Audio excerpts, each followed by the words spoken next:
Hi everybody, it's Nancy from NatureWorks. It's a gorgeous sunny October day and I'm in the mood for planting. I just planted up a mixed bushel basket with flowers, perennial aster, perennial Montauk daisy, perennial muhly grass, ornamental cabbage, which is going to get so much prettier in a couple of weeks as it gets colder, orange anise hyssop, and pansies. And I did this so that it will be able to go the distance for at least a month to 6 weeks on somebody's front porch.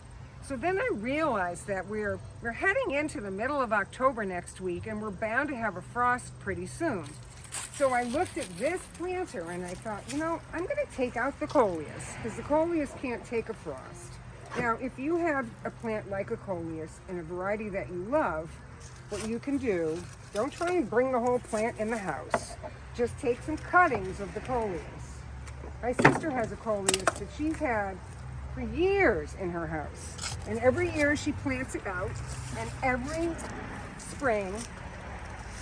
fall she brings the cuttings in, and every spring she plants it back out again. And it's a really pretty variety. Coleus was my first house plant, so it has a special place in my heart. So if you do want to keep your coleus, make cuttings, take the bottom leaves off, root them in water, and make fresh plants for your house. But meanwhile, you want to look at what's in here. Now, this is a perennial coral bell or heuchera. That will last forever. This is a perennial tender annual salvia, but this will live through many, many frosts. This is a annual fountain grass, which gets pink and purple stripes on it. That too will live through many frosts. So what I want to do is I want to make this last for the next, say, 6 weeks or into Thanksgiving. So I'm going to add this absolutely stunning ornamental kale.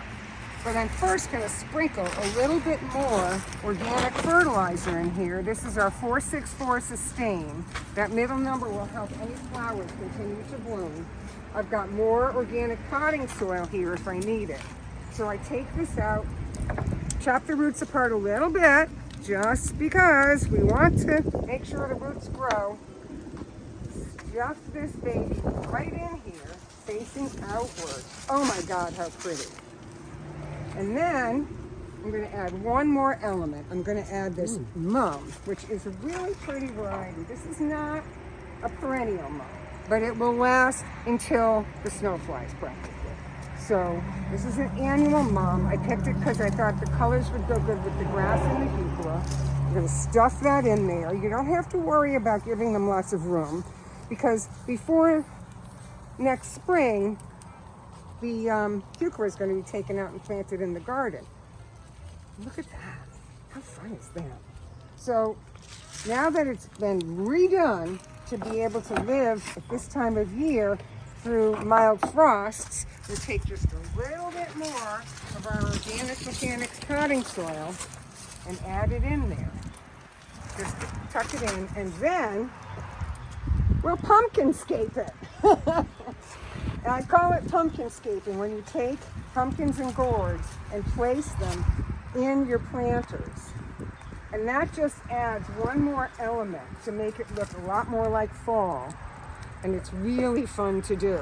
You see how I put a white one in the middle of that perennial aster. So pumpkinscaping is a great way to take any planter and bring it into the fall season. So if you have planters that have a tender plant in them, like a coleus, and you'll see we have lots of them over here, all you really need to do is pop the coleus out, take cuttings if you want, leave the rest of the stuff in that can take the cold, and replace it with a cold hardy plant. An ornamental cabbage, a snapdragon, a winter pansy, another type of mum. We have a lot of annuals that can take the cold. We have little asters that you can add. And that way your containers will go the distance all throughout October and into November. At that point, you start studding your pots with evergreens, and that will get us through the Christmas season. So this is Nancy from NatureWorks saying it's a beautiful October. It's a perfect day to plant a container. Come on in and we'll help you. Bring your containers with you, or you can pick one up here. We'll see you at the garden center. Bye.